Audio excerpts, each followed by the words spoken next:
Poker players who got caught cheating. Poker players are experts at increasing their odds at the table, but with millions of dollars on the line, some players go too far, cheating their way to success. Starting with Mike Postle, during a September 2019 Stones live broadcast at Stones Gambling Hall, when a commentator picked up on something suspicious. In one hand, Postle looks down to Queen Jack in his hole cards and flops top pair with a straight draw. The turn is a 4 of spades, which doesn't change the strength of either player's hands, but when his opponent Marie Cordiero raises, Postle folds quickly, a bizarre move that only makes sense when you learn that Cordiero had already made a straight and was a 96% favorite of winning the hand. One commentator hailed Postle as a freak of nature. His co-host, Veronica Brill, wasn't buying it. She said that the hand didn't make sense and that it felt like Postle knew his opponent's cards. Postle had an incredible winning streak that began a year earlier, and Brill was the first to go public with accusations, but it went much deeper. Other commentators described Postle's skills as soul reading, and he was nicknamed the Apostle for his godly plays. But as evidence grew, there was a growing consensus that his messages weren't coming from above, but below, in his lap. Postle would often place his mobile phone there, and in crucial moments would look down. The working theory was that somebody with access to the real-time hole cards was sending information about other players' cards. In an 18-minute compilation, Postle's plays consistently went against poker's game theory optimal, but he still always managed to come out on top. He accumulated about $250,000 in profit from low-stakes tables between 2018 and 2019. Poker personalities Joe Ingram and Doug Polk spent weeks poring over hundreds of hours of footage from Stones Live, collecting dozens of incriminating hands. On this hand, Postle has pocket kings, bets on the flop, and stares down a huge bluff, despite 2 aces on the board and 2 players left behind him. In another, he has a pair of 6s on a board, with 2 aces and a king. His opponent bluffs with a $700 raise. After some posturing, Postle shoves all in and can't stop giggling about it. For players who lost money to Postle, this was enough to take to court. A class action lawsuit was filed against Postle, Stones Gambling Hall, and an alleged collaborator, Justin Curitis, asking for $30 million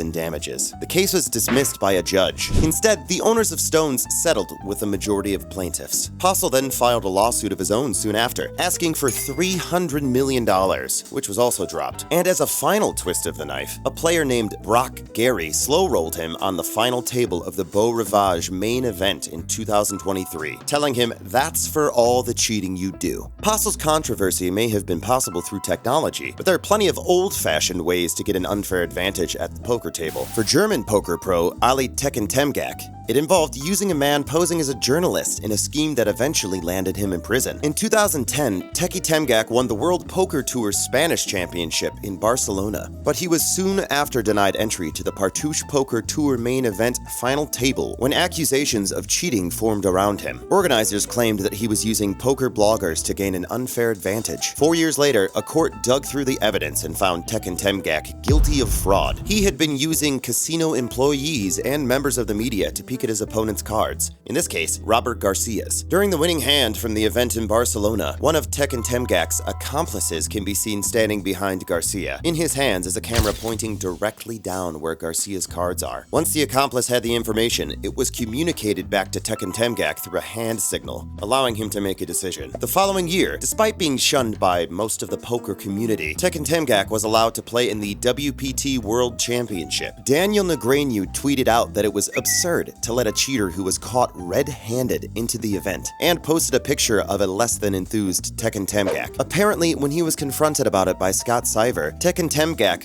threatened Siver. Eventually, the poker world was vindicated. A court in Germany sentenced him to 3 years in prison for his crimes. Some cheaters get off with a much lighter punishment, though. During a session of 10-20-40 no-limit hold'em game on the Hustlers Casino live stream, a player was accused of cheating and colluding. Several times, a player named Julio Cedillo, also known as Skills Rocks, appeared to peek at the cards of the player next to him, Barry Wallace. In the most damning hand, he kicks his friend Soflo Antonio under the table when Barry makes the nuts with a straight. Skills Rocks tries to get Soflo to fold, but his friend doesn't understand the message. Instead, he announces to the table that he was kicked under the table. Are y'all kicking each other? No, I'm moving my foot. Which sets off alarm bells for everyone, including Barry, who points it out but continues the hand. Even the commentators quickly agree that there was clear collusion going on. I think there was some collusion going on there. After Soflo Antonio goes all in and loses the $19,000 pot, Barry rushes out of the room, disturbed. Skills Rocks then then runs after Barry to show him his cards. Throughout the stream, Skills Rocks peeks at Barry's hand numerous times and ended the session up $17,000, while Barry was $5,000 down. Hustler Casino Live took quick action, banning Skills Rocks from any future events. Ryan Feldman, who co-runs Hustler Casino Live, later revealed that Skills Rocks admitted to seeing Barry's cards a few times, but didn't believe it was against the rules. According to him, each player is responsible for protecting their whole cards at all times. Sometimes, though, it doesn't matter how much you protect your own cards. At the 2009 Partouche Poker Tour main event, two Frenchmen, Jean-Paul Pasqualini and Cedric Rossi, were accused of collaborating to win over 1.6 million euros in prize money. The allegation is that they were using a hand signal system to inform one another of their whole cards. An 8-minute-long video highlighted several strange moments from the final table of the tournament. Touching different parts of the body would communicate their cards to one another. The top of the head would indicate an ace, the forehead a king, and the queen an eye. In one hand, Pasqualini and Rossi go head-to-head, where Pasqualini has ace-king and Rossi has bullets, 2 aces. Pasqualini raises pre-flop, looking for value from his hand, and touches his head and forehead. Acting behind him, Rossi re-raises with the best starting hand in poker, before putting both hands on the top of his head. That's the code for 2 aces. Pasqualini seems to get the message, because despite being short-stacked and having a monster hand of ace-king, he folds. This is a play that doesn't make much sense at such a late stage in the tournament. Suspiciously, he smirks as the hand is finished. Pasqualini and Rossi placed first and second in the tournament, winning a combined 1.6 million euros. While there haven't been any legal consequences for either player, they have both been removed from the Global Poker Index rankings. One man routinely ranked as the best of all time is Phil Ivey, but even he isn't immune to a cheating scandal. In 2014, Borgata Hotel Casino and Spa sued Phil Ivey, demanding back over $9 million of winnings he made playing Baccarat. The lawsuit claimed that he exploited a defect in the cards used at the casino to gain an unfair advantage. This is a technique called edge sorting. When the cards were manufactured by a company called Gemico Inc., the diamond pattern on the back was not printed equally on all cards. Some of these cut off the diamonds at different points, allowing trained gamblers to identify certain cards. For Ivey to bring his high stakes to Baccarat tables, he had a list of demands: a private area, a dealer who spoke Mandarin Chinese, a guest to accompany him, and a deck of Gemico playing cards. Ivey's guest was Xiongyin Kelly Sun, a Chinese gambler who specialized in edge sorting. While Phil Ivey wagered the money and allowed for the specific conditions to be met, Kelly got to work identifying the cards. She even instructed dealers to face cards in a particular direction to get a better view, claiming that it was for good luck. They won millions at some of the biggest casinos in the world, including Melbourne, Montreal, Singapore, Macau, and Monte Carlo. The pair would spend a few days at each location, playing as usual in the casino to minimize suspicion before employing their strategy in Baccarat. Throughout 2012, Ivey netted $9.6 million